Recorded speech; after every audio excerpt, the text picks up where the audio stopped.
Climb to blow someone's mind. Sharon Horne-Ellstrom here.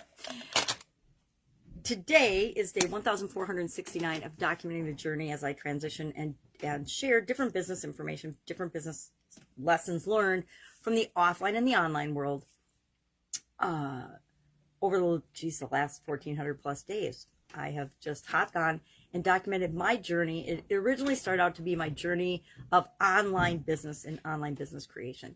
And then COVID hit and blew everything up for everybody, me included. And I decided, hey, I'm going to do both offline and online businesses. So I talk about both. And, you know, of my almost 49 years building businesses, the majority of that has been in the offline world. From, you know, I started my first business when I was 13 and was involved in at least 27 different industries and businesses as a principal or the sole owner, or, you know, the majority owner or partner in a lot of different industries and businesses, while simultaneously working in corporate America for over a quarter century of that. So 25 years plus of corporate experience in mostly big businesses. If I think about it, they were all back then 100 million plus and billion-dollar companies, and that was a big deal back when I was in corporate America. But since 2004, I have solely run my own businesses, some with my ex-husband, some without, and some with other partners, some without, and learned a lot along the way. Made, oh my gosh, like every mistake you can imagine just about possible, I think that I've made in both the offline and the online world. Now, you'd think I would have learned all of the mistakes I made on the offline world, but in the online world, there's a whole new set of mistakes. There's a whole new set of things that you can learn from. I say lessons learned, not mistakes and mess ups, but they are. I mean, if I had it to do over again, I probably would have not done those things, but those are the things that catapult us into the direction we want to go. Is the things that we do wrong, we learn a lot more for. The mistakes we make, the things we wish we had done better, those are the things we learn from. Our successes, they're nice, but they're really fleeting. You know, have you ever set a goal and worked, achieved that goal, all of a sudden, say you've lost 25 pounds, you lose 25 pounds, you step on the scale, you try on the outfit, you look great, and then you're like, all that work for an instant of feeling better.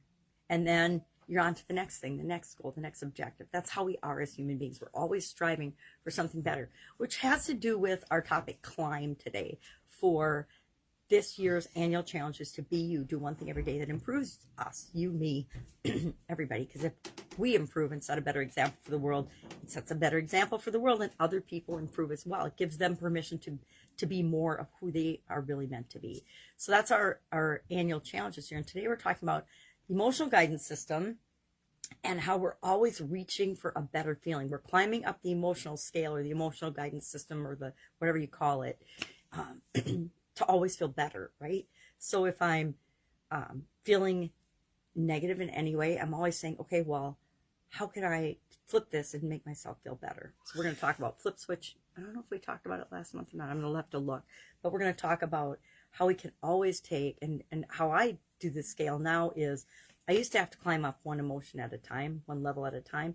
And now I've learned that through practice, a lot of the time I can go from the downward spiral side of the scale to the upward side by just reaching for something I appreciate or love about what situation I'm going through. And I don't have to love the whole thing. I don't have to love that I'm going through it, but I can find things to appreciate in it, and it immediately sends me into better feelings and helps me climb the positive scale versus downward spiraling, if that makes sense. And if you're curious about that, you can join us for this year's annual challenge. You can start anytime. You don't have to start. We started this one on the first of the year, but I'm putting it in the Get Up and Go free Facebook private page under Guide 15. I wonder how long it's going to take me to say guide instead of unit. It's like when you start a new year and you always mistake when you're writing checks and things with last year's year. That's how I feel about the guides versus units when things change. So guides under that group, Guide 15, has got all of the previous challenges in there, each day's challenge. And we just do one little thing a day to improve us. So today, for example, we're just going to notice when we feel something negative, because I don't know about you, but every day I feel positive and negative things. When I notice consciously that I'm feeling something negative, the first thing I want to do is reach for a better feeling thought. So we're going to notice today when we feel something negative, and then we're going to reach for a better feeling thought, and then see how many things we have to do or reach for before we actually noticeably feel better. Sometimes just one step up the ladder makes us breathe and feel better. Sometimes it takes, several different steps up the ladder to feel better. And if you don't know what I'm talking about, I guess I could quick show a picture of, and you can, emotional guidance system, you can just Google that, Google or Bing or whatever search engine you use, DuckDuckGo, and say emotional guidance system. I like the images. I used to use just the written scale, the names of things. And then I found out about this downward spiral, upward spiral thing, which I can relate to because I learned about a similar thing in a training called Value the Person, literally decades ago, probably 2 or more decades ago. And so I can relate to this downward spiral, upward spiral with emotions as with other things as well. It works, applies for relationships, applies to our physical health. It actually applies to everything, which is why I can relate to it. It was a thing that I remembered from that training. And you do a lot of trainings and a lot of things throughout your life. And it's really interesting when you remember something from school or you remember something that your grandma taught you, and that is something that obviously stuck and made an impact on you. So that's why I like this. But you can just go online, you can find a graphic representation of it, and super powerful tool. I'd say one of the most valuable, powerful tools that you can use. And I say that about several because the ones I use and talk about are the ones that have made a huge transformational impact and positive impact on my life. So those are the ones I want to share with other people as well.